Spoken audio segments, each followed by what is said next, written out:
이 시간 우리 예배를 위해서 함께 합심하여 하나님께 기도함으로 수요 저녁 예배 시작하겠습니다. 이 시간 우리의 예배가 하나님께서 기뻐 받으실 수 있는 예배가 될 수 있도록 우리들의 영혼의 무릎을 꿇어 하나님을 즐거이 예배할 수 있게 해달라고 함께 마음 모아 기도하겠습니다.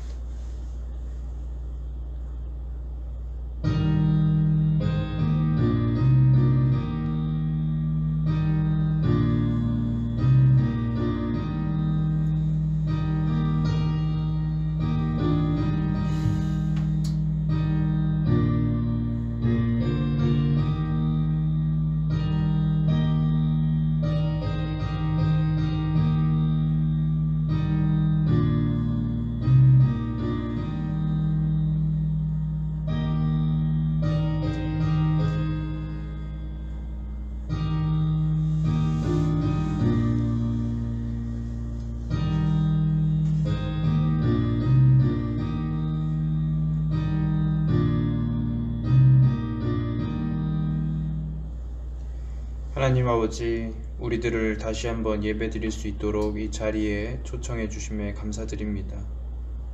아버지, 우리의 예배가 주님 앞에 드려지는 예배가 되길 간절히 원하오니 우리의 예배를 신령과 진정으로 드릴 수 있도록 하나님께서 도와주시고 끊임없이 붙잡아 주십시오. 지금 이 순간 전하는 자와 듣는 모든 사람들의 마음과 삶이 변하여서 하나님 아버지께서 기쁘게 받으시는 삶이 될 수 있기를 간절히 원하오며 예수 그리스도의 이름으로 기도드립니다. 아멘. 오늘 하나님께서 우리에게 주신 말씀은 신명기 6장입니다.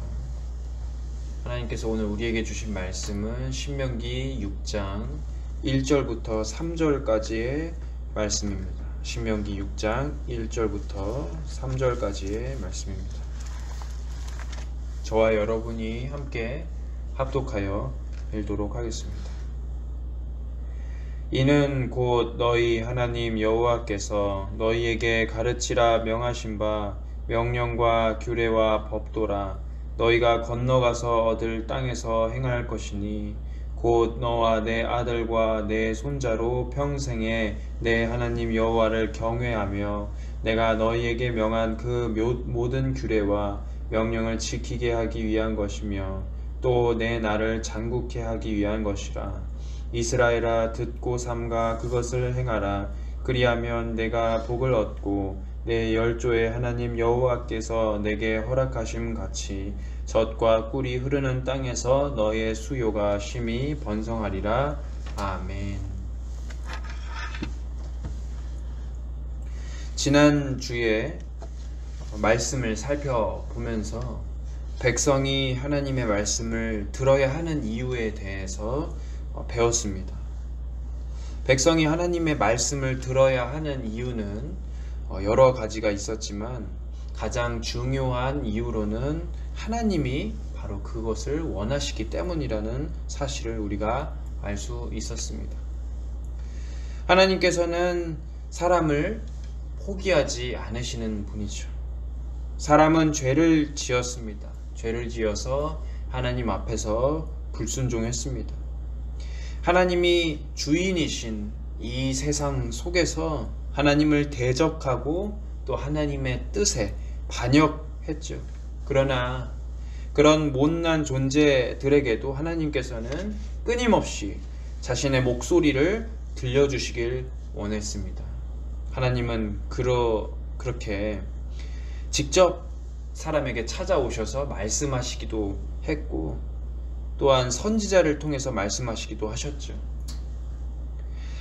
사람이 하나님의 말씀을 들으면은 어떤 것이 우리의 삶에 주어진다고 했습니까? 바로 생명이었습니다. 생명이 우리의 삶의 유일한 유익이죠. 많은 사람들이 잘못 이해하는 것 중 하나가 하나님을 믿으면은 복이 오고 하나님을 믿으면은 오래 살고 하나님을 믿으면은 부자가 될 것이다 하고 생각이 있었다고 지난번에 말씀을 드렸죠. 그러나 이런 것들은 우리의 아버지이신 하나님께서 그저 우리의 필요를 굉장히 넉넉하게 챙겨주시기 위해서 베푸시는 은혜의 또 다른 모습일 뿐이죠. 그것들과는 비교할 수 없는 선물을 주셨습니다. 그것이 바로 생명이자 하나님의 나라입니다. 하나님의 나라를 우리에게 허락하셨으니 마땅히 우리들은 하나님께 감사한 마음으로 살아야 한다고 지난주에 우리가 배웠습니다. 오늘 본문은 들으라 이스라엘아 하신 말씀 중에서 2절과 3절을 살펴보면은 신앙인으로 이제 거듭난 백성들은 과연 하나님 앞에서 어떤 태도로 살아야 하는지를 잘 드러내고 있죠. 우선 2절과 3절을 다시 한번 읽도록 하겠습니다. 곧 너와 내 아들과 내 손자로 평생에 내 하나님 여호와를 경외하며 내가 너희에게 명한 그 모든 규례와 명령을 지키게 하기 위한 것이며 또 내 나를 장국케 하기 위한 것이라.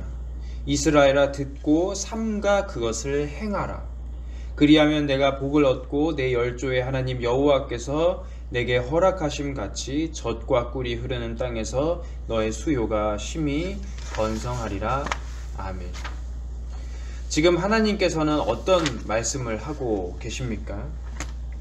너희들이 양과 소 그리고 또 나귀 같은 가축들을 내 앞으로 바치라 라고 명하신 것이 아니죠. 사실 그렇게 바쳐진 짐승에 타는 냄새, 타는 그 기름의 냄새는 사람이 맡기에는 굉장히 향기롭고 좋을 수 있지만 오히려 하나님께서는 그런 제물의 냄새를 원하시기보다는 하나님을 대하는 태도, 그 백성의 태도가 어떠해야 함을 더욱더 가르치시고 그것에 더 큰 신경을 쓰신다고 말씀하시는 것입니다. 백성이 진정으로 신경 써야 하는 것은 2절에 따르면은 소와 양을 하나님께 드리는 그런 제사가 아니라 여호와를 경외하는 태도입니다. 경외, 이 경외라는 말은 누군가를 두려워하면서 사랑한다는 뜻입니다. 오늘 우리들에게 이 경외라는 말은 참으로 이해하기가 좀 어려운 단어 중에 속하지요. 어떻게 두렵기도 하고 사랑스럽기도 하단 말입니까? 굉장히 이중적이기 때문에 우리의 그 단편적인 생각으로는 쉽게 이해되지 않죠. 그러나 우리가 부분 말씀을 읽다 보면은 하나님께서는 사람이 하나님을 향해서 경외하는 태도를 가지길 원하시는 장면들이 매우 많죠. 그 과정 속에서 우리들은 과연 하나님을 두려워해야 하나 아니면은 사랑해야 하나 라는 고민 속에 빠지게 됩니다. 그러나 한번 간단하게 생각해 보시길 바랍니다. 하나님을 경외한다는 말은 어렵게 생각할 것이 아니라 하나님을 우리의 주인으로 섬기는 일이며 또한 부모님으로 모신다는 뜻이 되는 것입니다. 따라서 우리들의 태도는 하나님을 가리켜서 그저 굉장히 딱딱하기만 한 상하 관계, 그것도 아니고 반대로 예의가 없는 부모 자식 관계도 아닌 하나님 앞에서 하나님이 합당한 대우를 받으실 수 있도록 노력해야만 하는 것이죠. 경외라는 단어는 성경 속에서 참 많이 등장하는 단어입니다. 특히 지혜자의 말들이 기록된 잠언, 이 성경 속에 하나님을 경외하는 일들에 대해서 이야기하고 있죠. 여호와를 경외하는 것이 지식의 근본이오늘 여호와를 경외하는 것은 지혜의 훈계라. 잠언이 이렇게 말합니다. 즉 여호와를 경외하는 일이 지혜와 연결되고 있죠. 그런데 되게 재미있는 점은 이 잠언 안에서 지혜는 사람의 생명과 연결이 되어 있습니다. 즉 여호와를 경외하는 그 태도는 사람의 생명을 결정짓는 굉장히 중요한 교훈인 것이죠. 이러한 배움을 가지고 오늘 본문의 말씀으로 돌아와 보도록 하겠습니다. 2절에서 하나님은 말씀을 들을 대상들을 친히 정해주시죠. 처음에는 이스라엘 백성을 지칭하는 너, 그리고 두 번째는 너의 아들들, 세 번째는 이스라엘의 미래를 상징하는 손자들이라고 하나님께서 말씀하셨습니다. 그런데 여기서 하나님의 말씀을 들어야 하는 세대는 기본적으로 3대지요. 하나님은 왜 하필 이 3대가 하나님의 말씀을 잘 듣고 하나님 앞에 경외해야 하는 태도를 가져야 한다고 말씀하셨을까요?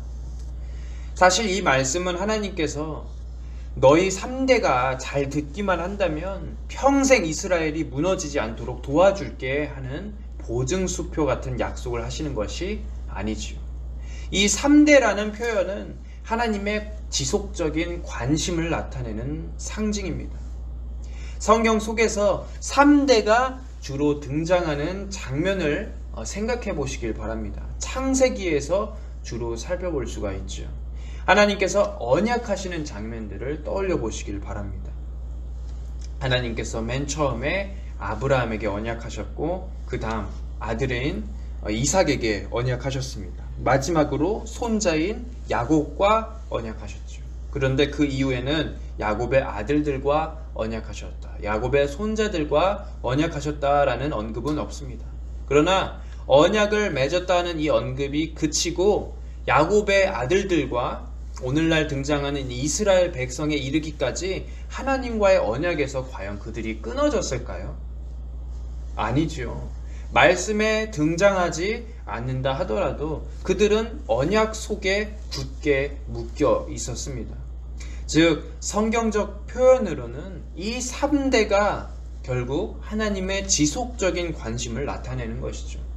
따라서 너의 아들, 너의 손자, 이 3대가 말씀을 잘 따라야 한다는 말은 3대까지만 하나님 말씀을 잘 들어야 한다라는 것이 아니죠.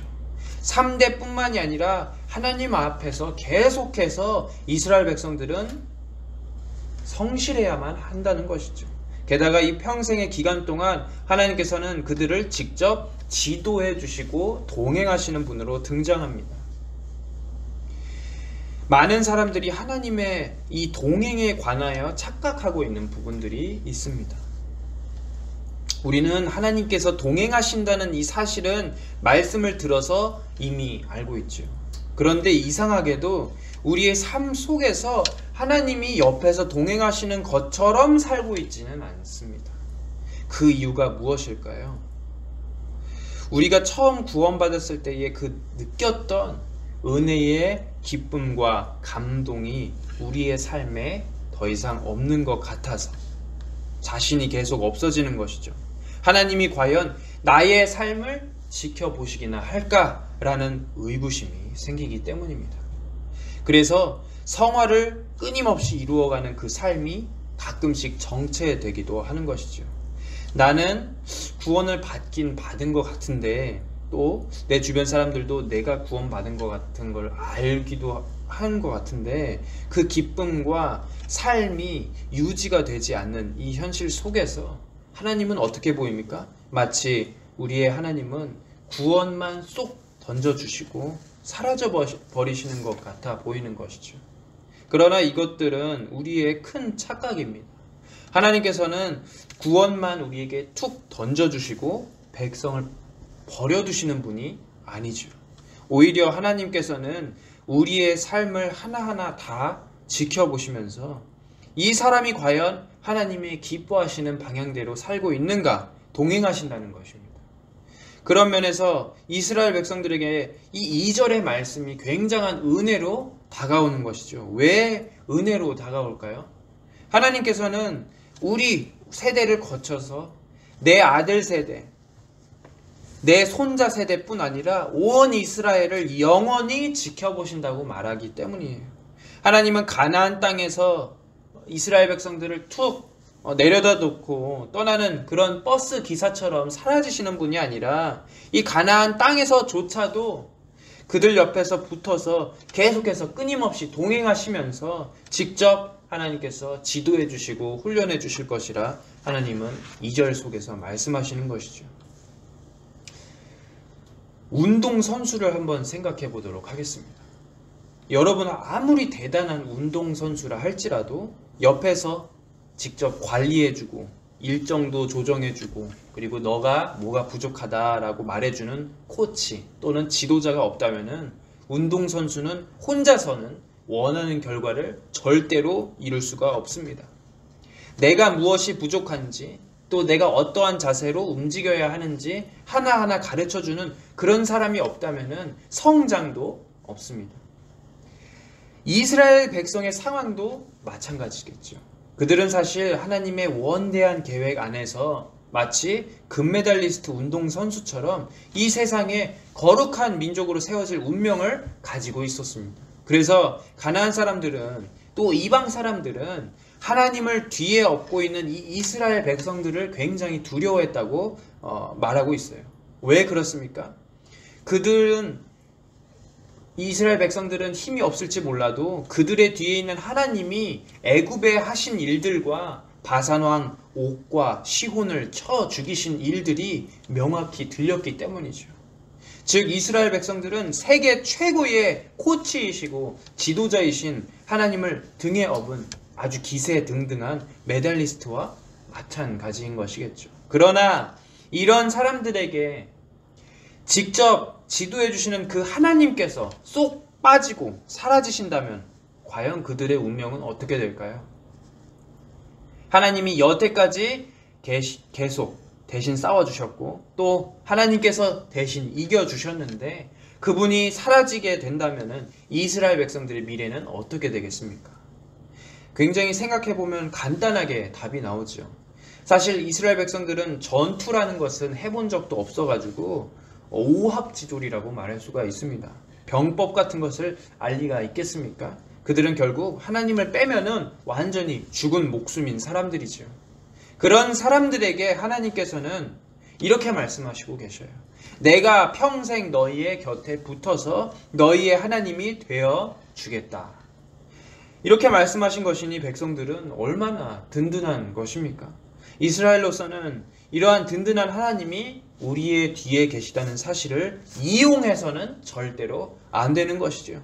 그들은 결국 마땅히 자신의 태도를 겸손하게 하나님 앞에서 정비하여서 하나님께서 받으셔야만 하는 그런 영광을 돌려야 하는 의무를 가지게 됩니다. 그들은 왜 의무를 가지게 될까요?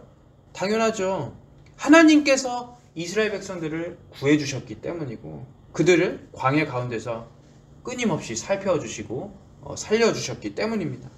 백성은 결국 당연히 아주 당연스럽게 자신의 진짜 주인이 되시고 아버지가 되신 하나님 앞에서 두려움으로 엎드리고 나를 매일 챙겨주시며 만나로 먹이시고 살리시는 이 아버지께 감사함으로 나아가야 하는 것이죠. 이런 태도를 가리켜 우리는 경외란 말로 표현할 수가 있는 것입니다. 그런데 우리들이 이 현대를 살고 있는 이 우리들이 과연 하나님께 진실된 경외를 보여드리고 있을까 하는 문제도 스스로 생각해 보아야 하겠죠. 왜 우리가 점검을 스스로 해야 할까? 그것은 우리가 배은망덕한 백성이 되지 않게 하기 위함이죠. 배은망덕이라는 말은 무엇일까요? 간단하게 생각하자면 받을 것만 생각하는 사람들입니다. 사람은 당연히 자신을 거두어 준 주인에게 충성해야 하죠. 그것은 동서양을 막론하고 사람됨에 굉장히 중요한 의리입니다.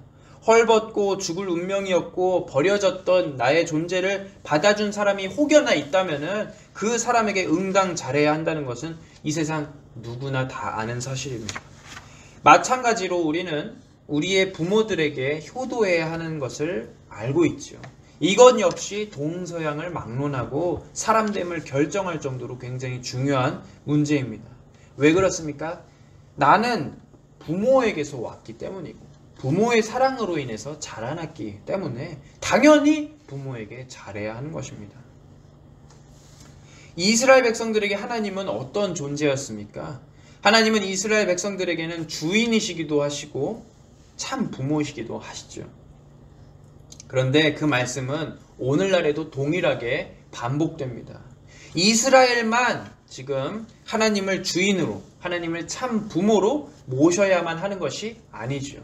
똑같이 현대를 살아가고 있는 우리들도 하나님을 주인으로 섬겨야 하는 것이고 하나님을 부모님으로 섬겨야 하는 것입니다. 즉 우리들은 이스라엘과 마찬가지로 하나님에 대해서 당연한 의무를 가지고 있다고 말할 수가 있죠. 문제는 이러한 점을 깨닫지 못하는 기독교인들이 참으로 많다는 것입니다. 그들 가운데 구원을 거저 얻은 것이라 라고 생각하는 사람이 있습니다. 그런 가짜 그리스도인들은 기독교의 이 귀중한 복음, 예수님의 보혈을 싸구려로 만들어버리죠. 그러나 우리가 믿는 복음은 이 세상 그 무엇보다 더욱더 가치 있는 것이죠. 하나님이 자신의 아들의 죽음으로 이루신 놀라운 역사가 바로 복음이죠. 마찬가지로 우리에게 허락된 이 구원이 예수님의 굉장히 값진 것인데 막상 하나님을 진정으로 주인으로 모시는 그 일에 또는 부모로 모시는 그 일에 효도하는 것과 충성하는 일을 외면한다면은 결국 우리들은 하나님 앞에 굉장히 불충한 모습을 저지르며 폐륜적인 모습을 저지르는 그런 자들이 되는 것입니다. 이런 그리스도인들이 몇이나 되겠냐고 질문할 수도 있겠습니다. 너무 오버하는 거 아니냐라고 물을 수도 있겠죠. 그런 마음을 가지고 사는 사람들이 별로 없다라고 말하기도 합니다. 그러나 중요한 것은 하나님 앞에서 아무것도 내어놓지 않고 나 자신만을 위해 살아가는 그리스도인들이 분명히 있다는 사실이죠. 그들은 참으로 배은망덕한 태도를 가지고 있으면서 하나님을 경외하지 않습니다. 하나님 말씀을 듣고 따라 행동하는 것이 3절에 따르면 경외로 이어지는데 그렇게 하지 않죠. 왜 그럴까요? 그들에게는 세상의 법과 세상의 지혜가 하나님의 말씀보다 위에 있다 생각하기 때문이죠. 그러나 여러분, 이러한 사람들의 태도를 하나님께서 과연 기뻐하시겠습니까? 그리고 이러한 마음을 가지고 이러한 신앙을 가지고 이러한 태도를 가진 사람들에게는 하나님께서는 그 최후의 심판 때에 정말로 그리스도인이라 인정해 주실까요? 하나님을 위해서 아무것도 내어놓지 않은 사람, 하나님을 위해서 순종하고 있지 않은 사람을 가리켜 하나님이 그리스도인이라 인정해 주실까요? 아니죠. 성경에서는 이렇게 하나님을 하나님으로 대하지 않는 자들을 가리켜서 어리석다라고 말합니다. 지혜가 잠언 속에서 삶과 생명과 연결되어 있다면은 어리석음과 미련함은 어떤 것과 연결되겠습니까? 당연히 죽음과 연결되어 있겠죠. 즉 어리석다 함은 하나님을 하나님으로 대하지 않는 사람들은 결국 영원히 죽게 될 것입니다. 그렇다면은 우리들은 왜 하나님을 하나님으로 모셔야 하는 것일까요? 우리는 왜 하나님을 주인으로, 왜 하나님을 부모로 모셔야 하는 것일까요? 그 답이 우리가 앞으로 살펴볼 말씀인 4절에 기록되어 있습니다. 지금까지 2절과 3절이 하나님의 말씀을 들을 때에 이스라엘 백성이 얻을 유익들에 대해서 기록되어 있다면은 4절은 왜 이스라엘 백성들이 하나님을 하나님으로 모셔야 하는지 나와 있죠. 4절을 읽어보도록 하겠습니다. 이스라엘아 들으라, 우리 하나님 여호와는 오직 유일한 여호와시니. 성경은 굉장히 명확한 이유를 알려주고 있죠. 바로 우리의 하나님 여호와는 오직 유일하신 여호와시기 때문입니다. 여러분, 하나님 아버지의 그 유일성에 대한 부분은 우리가 이미 십계명 설교에서 살펴보았죠. 십계명 설교에서 유일하신 이 하나님이라는 표현은 간단히 표현하자면 왕으로 찾아오시는 하나님이라 말씀드렸습니다. 한 나라에 왕이 둘 있을 수 있습니까? 없죠. 따라서 삶에서 유일하게 섬겨야 하는 왕이 세상과 더불어서 두 개 있는 것이 아니라 오로지 하나님 한 분이 왕이시다라는 사실을 우리가 배웠죠. 이 한 분 여호와 하나님을 경외한다라는 말은 그분의 말씀을 듣고 행하는 일인데 우리의 태도는 왕을 모시는 일과 같아야 하죠. 따라서 우리가 그 안에서 지켜야 하는 이유에 대해서 이런저런 우리의 고민들과 이해관계와 계산을 해볼 필요가 전혀 없는 것이죠. 왜 그렇습니까? 그저 우리들은 우리의 왕이 명령하시기 때문에 순종해야만 하는 것입니다. 우리가 옛 사극들을 보면은 왕이 가지고 있는 분위기들을 굉장히 잘 알 수가 있었죠. 우리들에게 가장 유명한 그 왕들 기억해 보면서 그 배역을 맡은 대표자가 최수종 배우군이 있죠. 최수종 배우군이 왕으로 막 군림해서 신하들을 부리는 그 현장들을 한번 이해해 보시면 편할 듯 합니다. 배우들이 굉장히 실감나는 연기력으로 야, 정말로 저랬을 것 같다. 실제 역사를 보면서 왕의 근엄함을 우리가 간접적으로 체험하고 있죠. 하물며 인간 세상의 왕들이 그렇게 위엄있고 또 두렵게 군림하는데 온 세계를 지으시고 온 세계의 왕이시고 주인이신 그 하나님은 과연 어떻게 오시겠습니까? 우리는 그 앞에서 결국 우리를 주장할 수가 없고 그저 떨 뿐입니다. 그가 말하는 모든 것을 우리는 남김없이 다 행해야 하는 것이죠. 왜 그렇습니까? 하기 싫어도 행해야 하는 것이죠. 왕이시기 때문이에요. 왕의 명령을 거스르면 목숨이 다 날아가기 때문입니다. 그런데 하나님께서는 이런 세상의 왕들과는 다른 모습을 보여주시죠. 자비와 은혜의 아버지로 찾아오십니다. 하나님께서 그런 왕으로 군림만 하시는 것이 아니라 두려움만으로 사람들에게 군림해서 자신의 권위를 주장하지 않으시고 백성들과 함께 하시며 오히려 그들 가운데서 가르치시죠. 불쌍한 양들을 먹이시고 상처받은 자들을 치유하시죠. 자신에게 죄인들을 오라 하십니다. 그 역할을 가장 잘 보여주셨던 분이 누구십니까? 바로 예수 그리스도이시죠. 예수 그리스도는 원래 왕으로 오셔야만 하는 분입니다. 예수님의 이 이름 자체, 그리스도라는 이 이름 자체가 왕의 의미를 담고 있습니다.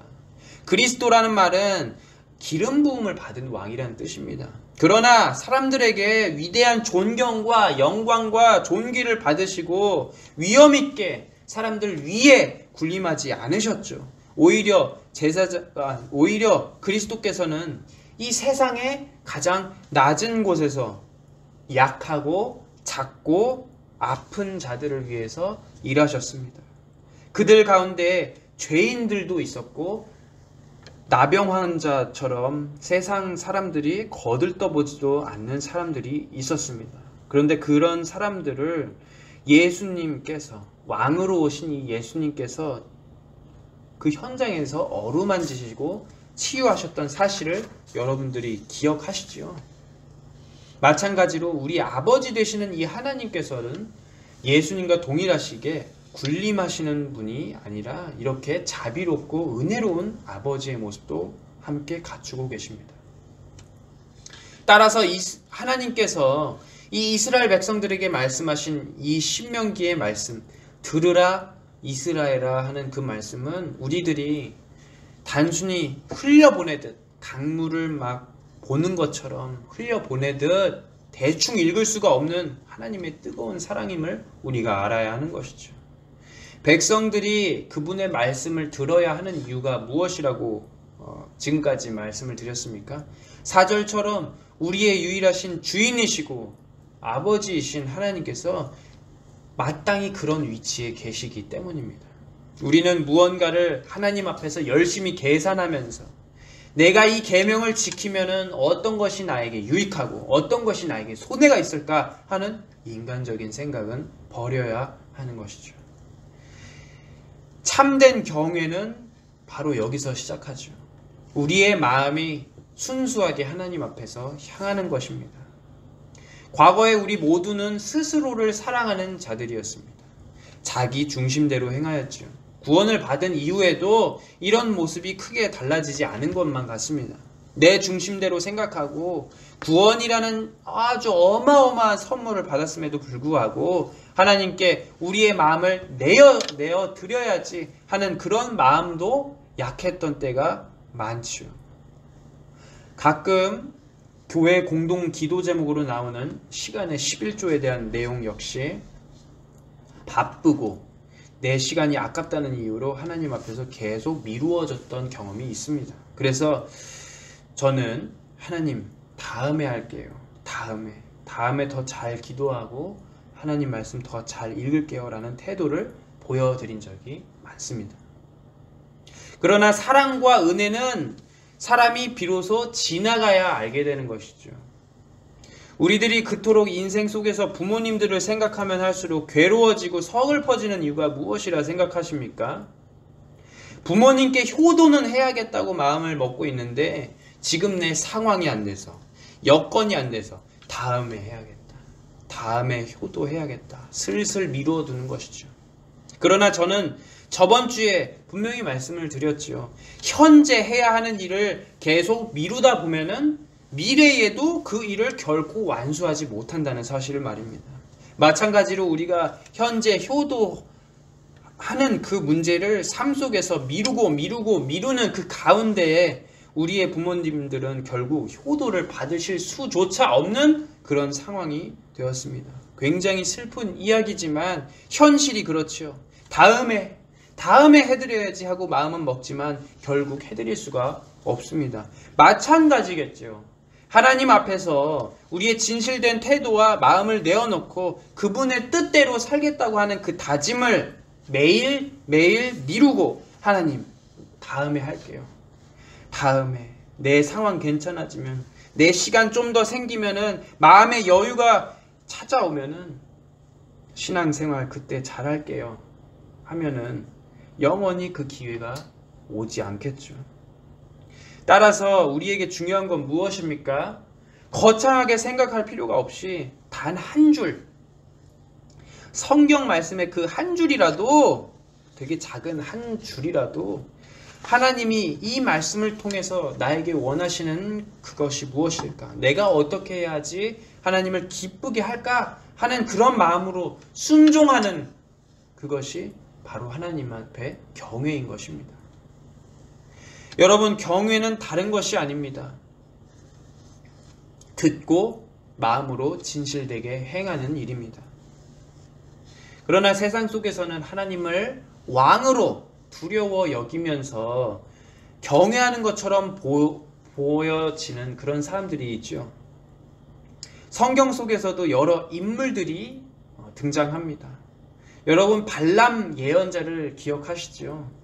발람이라는 이 예언자는 하나님 앞에서 이스라엘 백성들을 결코 저주할 수 없다라고 멋지게 말하고 3번씩이나 반복했습니다. 굉장히 겉으로는 하나님 생각 가득했고 하나님을 경외하는 것처럼 보이지요. 그러나 그의 심성은 결국 어땠습니까? 그는 기회가 생기자마자 이스라엘 백성들을 망가뜨릴 수 있는 중요한 비책들을 모압 왕에게 팔아넘겼습니다.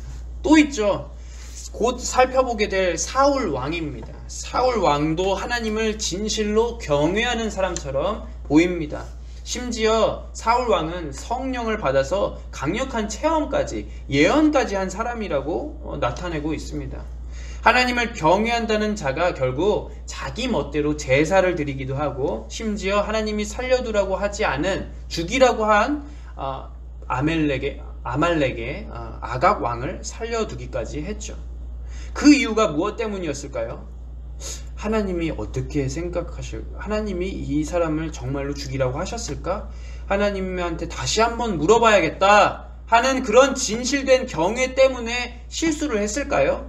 아니죠. 사울은 이렇게 고백합니다. 사무엘상 15장 24절입니다. 사울이 사무엘에게 이르되 내가 범죄하였나이다. 내가 여호와의 명령과 당신의 말씀을 어긴 것은 내가 백성을 두려워하여 그들의 말을 청종하였음이니이다. 결국 하나님을 경외함으로 대할 것 같았던 경건한 왕이었던 사울이 무너지는 장면을 보십시오. 하나님을 경외하기보다는 결국 백성의 눈치를 보는 어리석은 자로 판명이 났습니다. 그러나 이러한 사람들의 모습이 결국 우리들의 모습이 될 수 있다는 것이 참으로 두려운 일이죠. 우리는 평소에 하나님 너무너무 감사합니다.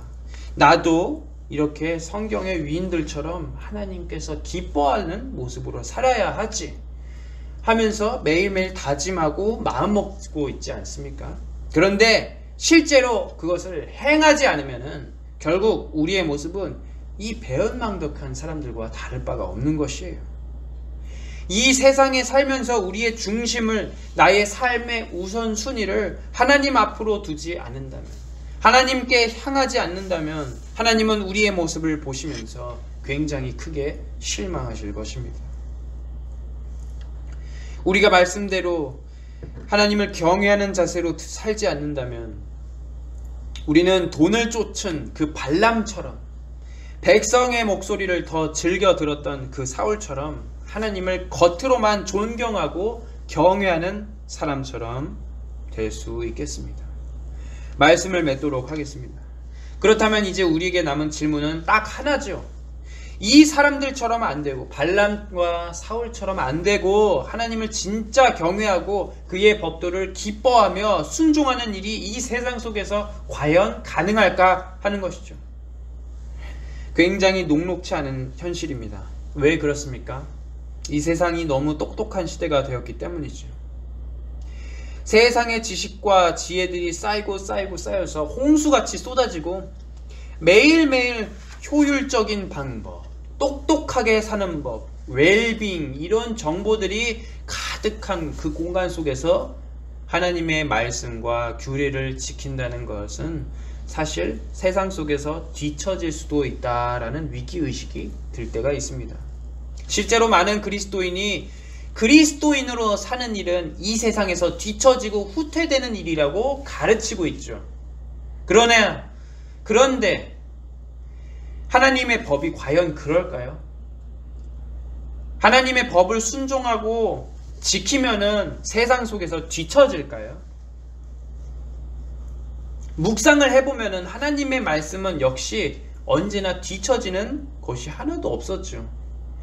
하나님의 말씀은 수천 년 전이나 지금이나 미래에나 뒤처지는 일이 없을 것입니다. 오히려 인류가 나아가야 할 길을 하나님께서 개척해 주시고, 더욱더 뛰어나고 사람이 가지고 있는 모든 정보를 합친 것보다 하나님의 지혜가 더 많지 않습니까? 사람이 가지고 있는 모든 문제의 원인을 지적함으로써 해결책도 제시해준 책이 어느 책입니까? 바로 성경 말씀 책이죠. 우리가 믿고 있는 이 신앙과 결국 묵상하는 이 책은 세상에서 뒤처질 각오로 배우는 그런 것들이 아니죠. 오히려 더욱 하나님 앞에 나아가, 그리고 또 세상보다 한참 앞서 있는 말씀이라고 할 수가 있는 것입니다. 따라서 그리스도인들은 누구보다 앞서서, 세상 사람들보다 앞서서 살아가야 한다는 것입니다. 예수님이 소금과 빛이 되라고 말씀하셨죠. 그렇다면 그렇게 사는 게 바로 신앙인들의 경외입니다. 소금과 빛으로 아무도 살려고 하지 않는 그 길이 있기 때문에, 아무도 하려 하지 않기 때문에, 아무도 생각하지 않았던 그 길을 먼저 가는 사람이 우리들이지요. 그 길을 먼저 개척하는 사람들이 바로 그리스도인이에요.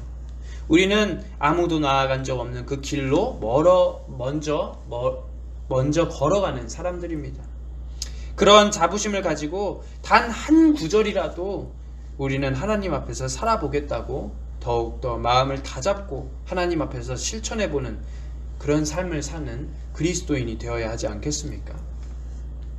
모쪼록 우리 삶에 이런 질문들을 굉장히 자주 던졌으면 좋겠습니다. 우리는 교회 다니면서 뒤처지는 사람들일까?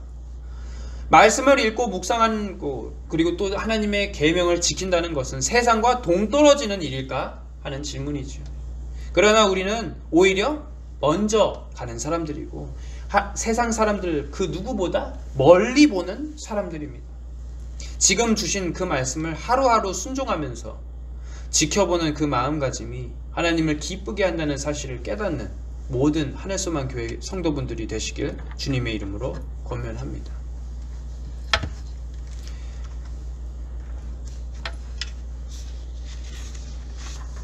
이 시간 하나님께서 우리에게 들으라 하신 그 이유에 대해서 함께 생각해 봅니다. 하나님은 우리를 착취하려 부르신 것이 아니라 영원한 생명을 주시려고 하셨죠. 하나님은 우리를 끊임없이 도우시고 보살피십니다. 마치 나와 내 자녀, 내 후손들을 영원히 지켜주시겠다고 하시는 그 말씀 같은 것입니다. 그런 하나님은 마땅히 우리가 경외해야 하는 분입니다. 왕이시고 주인이시고 우리 아버지이시죠. 그런데 그런 분이 우리를 살리시는 분임을 우리는 감사하고 나아가지 않는 것 같습니다. 우리는 하나님 앞에서 감사하고 나아가야 하지 않겠습니까? 결국 우리들의 마음의 태도가 하나님 앞에서 하나님 우선이 될 수 있게 해달라고, 또 마음의 진실된 복종과 말씀의 순종을 단 한 구절이라도 이룰 수 있게 해달라고 함께 기도하겠습니다. 그리고 함께 우리 세 가지 기도 제목을 놓고 기도하겠습니다. 코로나로 어려움을 겪는 모든 이들에게 하나님께서 힘을 더해주시고 희망을 주시길. 그 두 번째는 중고등부 청소년들 마음 가운데 그리스도께서 자리 잡아 주시길. 마지막으로는 공동체를 사랑하고 함께 어려움을 이겨내는 하늘소망교회 모든 가족이 되길 함께 마음 모아 기도하겠습니다.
하나님 감사합니다.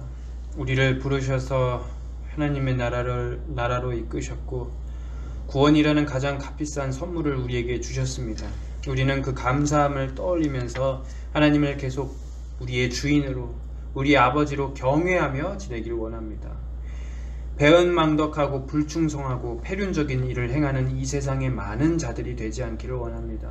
오히려 우리들은 하나님께서 기뻐하시는 일을 하면서 세상 속에서 뒤처지는 것처럼 보이지만 더 앞서 나아가 있는 믿음의 위인들이 되길 원합니다. 주님, 우리가 경외하는 척 하지 않고 하나님을 진짜로 경외할 수 있게 도와주십시오. 말씀 아무리 많이 듣고 교회 많이 나와도 그것보다 중요한 것은 하나님의 말씀을 실천적으로 순종하는 일임을 고백합니다. 우리가 매주 말씀을 듣는 가운데 삶으로 돌아가는 그 자리에서 하루 한 말씀이라도, 하루 한 구절이라도 하나님 앞에서 진실된 마음으로 지키려고, 행하려고 노력할 수 있는 사람이 되기를 원합니다. 그런 치열한 싸움을 싸워서 언젠가는 이 몸이 믿음으로 굴복될 수 있게 도와주십시오. 아버지, 코로나가 참으로 심상치 않습니다. 무엇보다 피해를 본 많은 사람들의 마음이 무너져 내려가는 것을 볼 수 있습니다. 뿐만 아니라 한국의 거의 모든 청소년들의 믿음의 상황도 그와 같이 좋지 않다는 사실이 느껴집니다. 교회가 그들에게 위로의 말을 전할 수 있게 도와주시고 무엇보다 하나님을 치열하게 사랑할 수 있도록 미래 세대의 그 그리스도인들이 최선을 다해서 양육받을 수 있게 도와주십시오. 하나님, 형제를 서로 사랑하라 하셨습니다. 우리 모두 하늘소망교회에 속하면서 한 마음을 품기 원합니다. 지금 이 순간 비록 떨어져 따로 살며 다른 일들을 하지만 교회에 모여서 하나님의 나라를 끊임없이 꿈꾸는 초대 교회가 그랬던 것처럼 공동체를 사랑하고 소외된 자들을 돕는 믿음의 시민들이 될 수 있도록 인도해 주시기를 원하며 이 모든 기도의 제목 살아계신 예수님의 이름으로 기도드립니다. 아멘.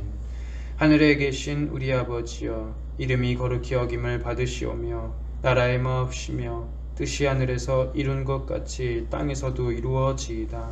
오늘날 우리에게 일용할 양식을 주옵시고 우리가 우리에게 죄 지은 자를 사하여 준 것 같이 우리 죄를 사하여 주옵시고 우리를 시험에 들게 하지 마옵시고 다만 악에서 구하옵소서. 대개 나라와 권세와 영광이 아버지께 영원히 있사옵나이다. 아멘.